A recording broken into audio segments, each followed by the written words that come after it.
Ay, good morning. Meron kayong bisita ngayon. May blackberry niya eh.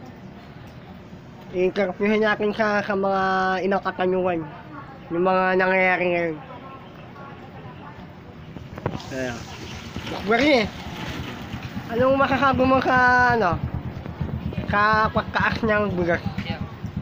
Ang mahal na ng bugas ngayon. Ano ba dapat gawin para mapababa yung natin sa bugas? Dapat doon di ka na kumain. Dapat ka, ganyan ako kumain. Pakay.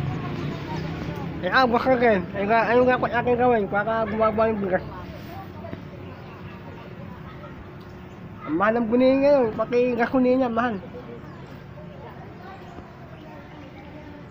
Kumain ka ng lupa. Wala kang makain.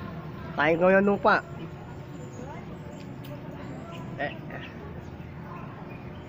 Ano makakabi mo sa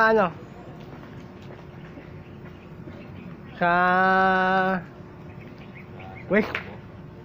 West Philippines. Baka makagaya ka.